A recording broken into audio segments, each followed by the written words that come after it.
पढ़ेंगे apoptosis. Apoptosis pathway है cell death का, जिसमें सेल एक्टिवेट करता है एंजाइम्स को जो डिग्रेड करते हैं सेल का ओन न्यूक्लियर डीएनए और न्यूक्लियर एंड साइटोप्लाज्मिक प्रोटीन्स भी। फ्रेगमेंट एपोप्टोटिक सेल्स की फिर ब्रेक ऑफ होती हैं और देती हैं अपीयरेंस जो कि रिस्पॉन्सिबल है for the name apoptosis means falling off. Plasma membrane apoptotic cell की इंटैक्ट रहती है, लेकिन मेम्ब्रेन एल्टर होती है इस तरह कि फ्रेगमेंट जिसको हम कहते हैं एपोप्टोटिक बॉडीज़ वो हाईली एडिबल होती हैं, leading to their rapid consumption by phagocytes. Dead cell और उसके फ्रेगमेंट क्लियर हो जाते हैं with little leakage of the cellular content, इसलिए apoptotic cell death does not elicit the inflammatory reaction. Thus apoptosis differ करती है in many respect from the necrosis. इस table में फीचर्स गिवन हैं ऑफ एपोप्टोसिस एंड नेक्रोसिस। अब देखेंगे causes of apoptosis. Apoptosis होती है मैनी नॉर्मल सिचुएशंस में और सर्व करती है to eliminate the potentially harmful cells and cells that have outlived their usefulness. इस टेबल में एक्सप्लेन है ये सारा कुछ टेबल 2.2 में। एपोप्टोसिस आल्सो होती है एज ए पैथोलॉजिक इवेंट जब सेल डैमेज हो जाते हैं, स्पेशली जब डैमेज अफेक्ट करता है सेल की डीएनए को या प्रोटीन्स को। Thus irreparably damaged cell is eliminated। सबसे पहले फिजियोलॉजिक एपोप्टोसिस। नॉर्मल डेवलपमेंट में ऑफ ऑर्गेनिज्म में कुछ सेल डाई करते हैं और रिप्लेस होते हैं न्यू वन से। मैच्योर ऑर्गेनिज्म में highly proliferative and hormone responsive tissues undergo करते हैं cycle of proliferation and cell loss that are often determined by the level of growth factor. इन सिचुएशन में सेल डेथ एपोप्टोसिस होती है हमेशा, ensuring के अनवांटेड सेल एलिमिनेट हो without eliciting potentially harmful inflammation. Immune system में apoptosis eliminate कर दी थी एक्सेस ल्यूकोसाइट्स को जो लेफ्ट होते हैं at the end of the immune response, as well as lymphocyte जो रिकॉग्नाइज करते हैं सेल्फ एंटीजेंस को और ऑटो इम्यून डिजीज़ करवा सकते हैं तो उनको भी अगर पर्च ना किए जाए। दूसरी होती है apoptosis in pathologic condition. Apoptosis eliminate करती है सेल को जो डैमेज होते हैं beyond repair.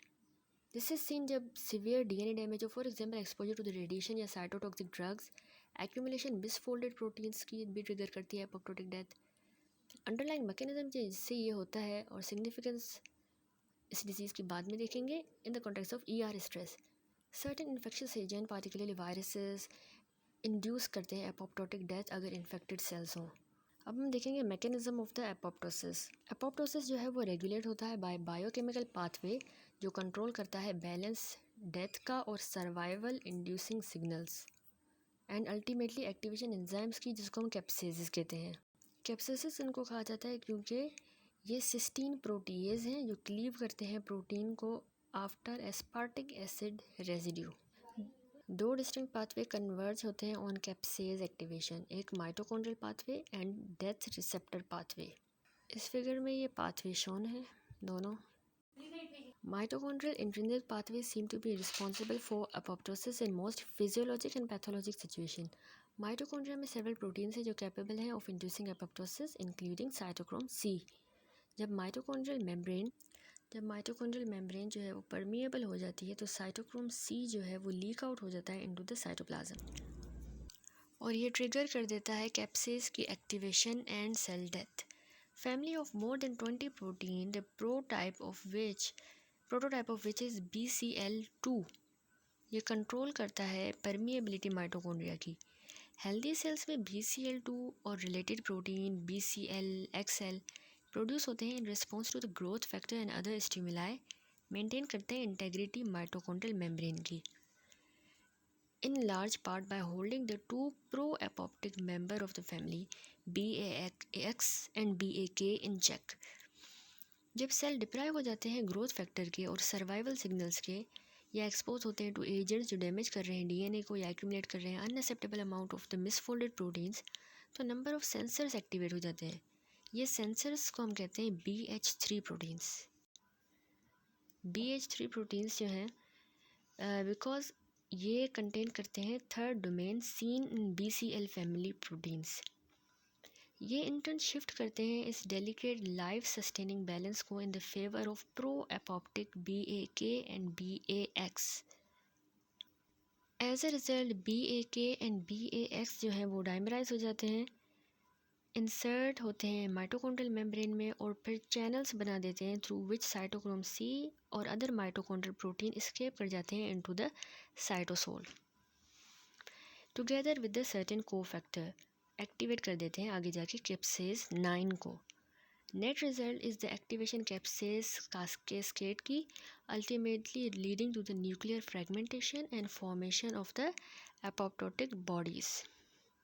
Death receptor extrinsic pathway of the apoptosis.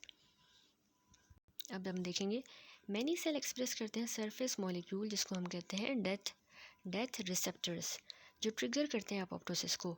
Most of these member of the tumour necrosis factor receptor family है. TNF रिसेप्टर जो कंटेन करता है in their cytoplasmic region a conserved death domain, so named because it mediates the interaction with the other proteins involved in the cell death. Prototypic death receptors are the type 1 tumor necrotic factor receptor and FAS CD95. FAS जो है ligand FASL is a membrane protein जो express होता है mainly activated T lymphocytes पे. जब ये T cell recognise करते हैं FAS expressing targets, FAS molecule cross link होते हैं बाय FASL और फिर बाइंड होते हैं to adapter proteins via the death domain के जरिए. These then recruit and activate capsase 8 जो कि इंटर्न एक्टिवेट कर देता है डाउन स्ट्रीम कैप्सेजेस को. डेथ रिसेप्टर पाथवे इन्वॉल्व होता है elimination of self reactive lymphocytes की and in the killing of the target cells by some cytotoxic T lymphocytes that express FASL.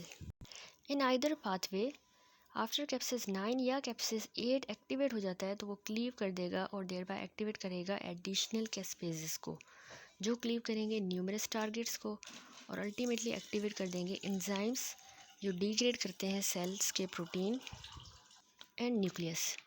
And result is the characteristic cellular fragmentation of apoptosis. फिर है clearance of the apoptotic cell. Apoptotic cell और उनके fragment entice phagocyte by producing a number of eat me signals. For instance, normal cells में phosphatidylserine present होता है inner leaflet of the plasma membrane में, लेकिन apoptotic cell में ये phospholipid flip हो जाता है to outer leaflet जहाँ पे ये recognize होता है by tissue macrophages leading to phagocytosis of the apoptotic cell. Cells जो कि dying होते हैं by apoptosis ये भी secrete करते हैं soluble factors जो recruit करते हैं phagocytes को. Plasma membrane alteration और सिक्रीटेड प्रोटीन्स जो हैं वो फैसिलिटेट करते हैं प्रॉम्प्ट क्लियरेंस डेड सेल की before the cells undergo membrane damage and release their content जो इंड्यूस करते हैं inflammation. Numerous macrophage receptor shown है to be involve in the binding and engulfment of apoptotic cells. Phagocytosis apoptotic cells की efficient है और dead cells disappear हो जाते हैं without leaving a trace and inflammation is virtually absent. Morphology अब देखेंगे H&E stain tissue में nuclear apoptotic cell का शो करता है various stages of chromatin condensation and aggregation and ultimately karyorrhexis. At the molecular level ये reflect होती है in the fragmentation of the DNA into the nucleosome sized pieces. Cell rapidly shrink होता है form cytoplasmic buds and fragments into apoptotic bodies जो compose होती हैं membrane bound pieces of cytosol and organelles की like this. Because ये fragment quickly extrude होते हैं और फेगोसाइटोस होते हैं without eliciting inflammatory response, even substantial apoptosis में भी हिस्टोलॉजिकली अनडिटेक्टेबल. अब हम पढ़ेंगे other pathway of cell death. In addition to the necrosis and apoptosis 2 other pattern of cell death भी डिस्क्राइब हुए हैं जिनको अनयूजुअल फीचर्स हैं. आल्दो इंपॉर्टेंस इन पाथवे की डिजीज़ में रिमेन रहती है टू बी स्टेब्लिश, लेकिन ये subject of considerable current research है and is useful to be aware of the basic concept. एक है necroptosis. Form of the cell death initiate होती है by engagement of TNF receptors as well as poorly defined triggers. Unlike the extrinsic pathway of apoptosis जो कि downstream है of TNF receptor, नेक्रोप्टोसिस में kinases जिसको हम कहते हैं receptor interacting protein RIP kinases activate होते हैं. इनिशिएट करते हैं सीरीज ऑफ इवेंट जो रिजल्ट करते हैं in the dissolution of the cell much like necrosis. Name necroptosis imply करता है कि कुछ फीचर्स हैं ऑफ बोथ नेक्रोसिस के भी अपोप्टोसिस के भी.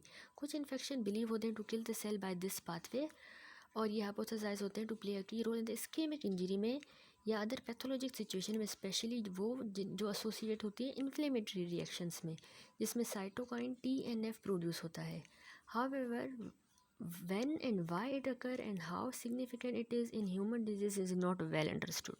नेक्स्ट होता है पायरोप्टोसिस. ये form of cell death associate होती है activation cytosolic danger sensing protein complex, जिसको हम कहते हैं इन्फ्लेमाजोम. नेट रिजल्ट इन्फ्लेमाजोम की एक्टिवेशन का है. एक्टिवेशन कैप्सेसिस की, सम ऑफ विच इंड्यूस करते हैं प्रोडक्शन साइटोकाइन की, जिसके नतीजे में इन्फ्लेमेशन होती है, मैनिफेस्ट होता है फीवर से भी, और ट्रिगर कर देता है अपोप्टोसिस को. थस अपोप्टोसिस और इन्फ्लेमेशन को एग्जिस्ट कर रही होती हैं. टर्म पायरोप्टोसिस स्टेम करता है फ्रॉम द एसोसिएशन अपोप्टोसिस की फीवर के साथ. ग्रीक पायरो का मतलब है फायर. ये थॉट हुआ है कि thought to be one mechanism कि जिससे कुछ इन्फेक्शियस माइक्रोब्स कॉज कराते हैं डेथ इन्फेक्टेड सेल्स की. इसका role in other pathologic situation is unknown. Next अब हम देखेंगे ऑटोफेगी सेल्फ ईटिंग जो है, ये रेफ़र करती है लाइजोसोमल डाइजेशन सेल की ओन कंपोनेंट्स की. ये सर्वाइवल मैकेनिज्म है in time of nutrient deprivation, so that जो स्टार्व्ड सेल है वो रह सकता है बाय ईटिंग अपने ही कंटेंट और recycling these content to provide the nutrient and energy.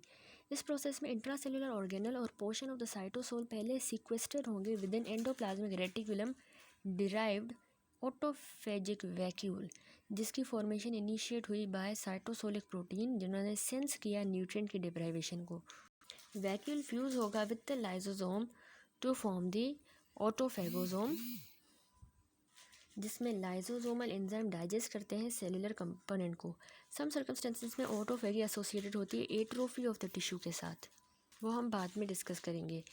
And may represent an adaptation that help cell survive lean time.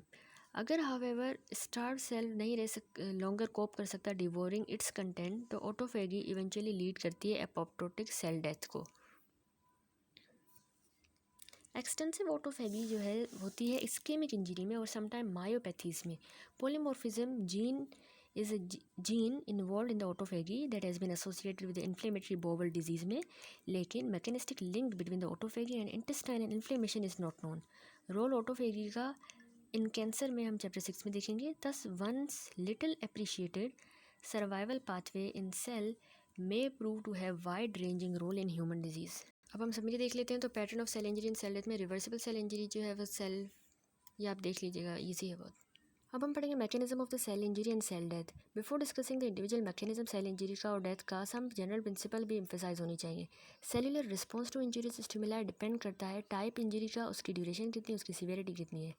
Low dose toxin का या ब्रीफ पीरियड इस्कीमिया का लीड करता है रिवर्सिबल सेल इंजरी, जबकि large toxin dose या longer ischaemic time irreversible injury और death हो जाएगी. कॉन्सिक्वेंसेस इंजरीज स्टिमुलाई के आल्सो डिपेंड करते हैं type, status, adaptability and genetic makeup injured cell का.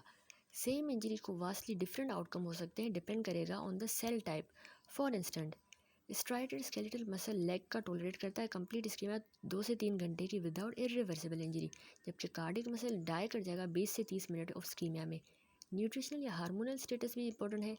अंडरस्टैंडेबली ग्लाइकोजन डिप्लीट जो हेपेटोसाइट है वो इस्कीमिया को सर्वाइव करेगा better than one that has just burn its last glucose molecule. Genetically determined diversity metabolic pathway में contribute करती है difference in the response to the injury stimuli. For instance, जब expose किया जाए to the same dose of toxin, individual जो inherent variant है in the gene encoding cytochrome P450 catabolise करेंगे toxin को डिफरेंट रेट पे, leading to the different outcome. Much effort is now directed toward understanding the role of genetic polymorphism in response to the drugs and toxins, a field of study called pharmacogenomic.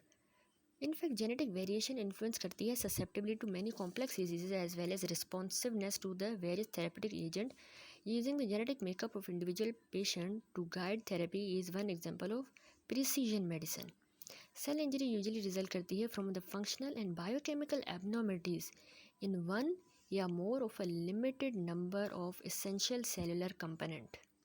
जैसे कि हमने पहले discuss करेंगे letter, different external insult और endogenous पर्टिब्यूशन typically affect करती हैं different cellular organelle को और बायोकेमिकल पाथवेज को. फॉर इंस्टेंस, डिप्राइवेशन ऑक्सीजन की, न्यूट्रिएंट्स की, जैसे कि हाइपोक्सिया में, इस्कीमिया में प्राइमरीली इम्पेयर कर दी है energy dependent cellular function, culminate कर देगा नेक्रोसिस, जबकि डैमेज प्रोटीन का और डीएनए का ट्रिगर कर देगा एपोप्टोसिस.